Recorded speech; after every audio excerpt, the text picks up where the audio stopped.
But first, the White House says a military fighter jet shot down another object flying in U.S. airspace Friday. The object was detected near Alaska Thursday. Officials describe it as being roughly the size of a small car. This comes just days after the U.S. shot down a Chinese spy balloon off the coast of South Carolina with a payload of cameras and antennas the size of 3 school buses. Weijia Jiang is at the White House with more. On the orders of President Biden, the F-22 fighter jet shot down the unidentified object at 1:45 this afternoon. Success. The White House says the U.S. first detected the unmanned object last night, flying at 40,000 feet above the northern coast of Alaska and floating northeast, well within the range of commercial planes. And posed a reasonable threat to the safety of civilian flight. And it came inside our territorial waters. Those waters right now are frozen, but inside territorial airspace and over territorial waters.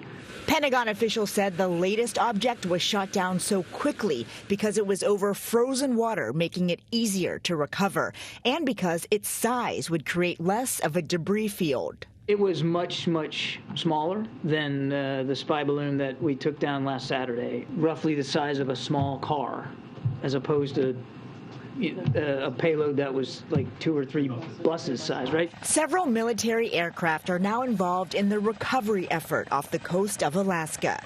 The object breached U.S. airspace less than a week after the military shot down a Chinese spy balloon, which also entered over Alaska before making its way over several states in 7 days, prompting bipartisan backlash over how long it took. It's good news that they're on alert now. It still begs the question why they weren't on alert last week when the spy balloon flew into our airspace. Today, the U.S. announced it added Chinese firms connected to Beijing's surveillance balloon program to an export blacklist, so they won't have access to technology or goods from the U.S. The White House says it has not reached out to China about that latest object that was shot down. Catherine? Weijia Jiang, thank you. Earlier, we spoke with former Defense Secretary Mark Esper. Just for some context, are there sensitive U.S. government installations in this region that might be of interest to an adversary like China? Oh, well, sure. I don't know the exact locations. And what's different about this object that entered the airspace today is it came in from the north, as compared to the Chinese spy balloon that came in from the southwest along the Aleutians last week. But in Alaska, we have, our anti-ballistic missile interceptor site. We have Army bases. We have Air Force bases. We have a lot of military personnel up there. So, yes, there are things to see and learn about if it is indeed a surveillance balloon. I think we need to, withhold judgment here. There's some things here that we should wait and see and learn what DOD finds out once they have a chance to secure the site, recover the debris, and get it back and have the forensics done. This may end up being some type of weather balloon or scientific experiment or climate research. Who knows? But I think we need to withhold some judgment first.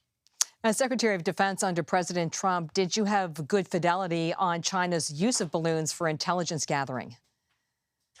Well, clearly not, because we didn't learn that they were using these balloons until after the Trump administration left. That's according to this administration. So I was surprised last week when this first was announced about the Chinese surveillance balloon that was hovering above Montana and, of course, eventually made its way to the East Coast. So it is pointed out, as announced by the head of Northern Command, General Van Herk, that we have gaps in our air defense picture, and those need to be closed. And I hopefully they've already taken action to do so. Maybe today's demonstration of closing the gap and shooting down this unidentified object is evidence of that. But there's clearly work needs to be done in terms of addressing the aerospace picture that we see. As you know, our government agencies are mostly focused on the skies and Chinese satellites. These balloons are relatively low tech. Is it kind of a workaround?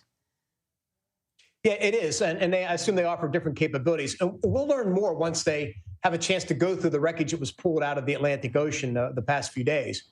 But the other thing they have is they have persistence. So they can sit up there at 60, 65,000 feet with some degree of maneuverability and propulsion and hover over a site in a way that an overhead satellite in space cannot do.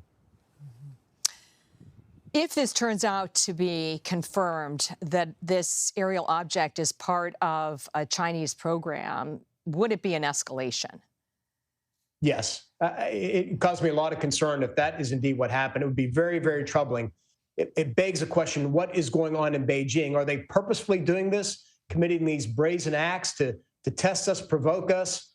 Or is there some disconnect between the PLA, the People's Liberation Army, and their political leadership in the Chinese Communist Party? That's what concerns me most here, is what's going on in Beijing, if this is indeed another Chinese balloon. Big picture, there was a tweet from Senator Dan Sullivan of Alaska, and he said we need to reestablish deterrence with regard to the Chinese President Xi Jinping and the Chinese Communist Party. Is the White House doing enough?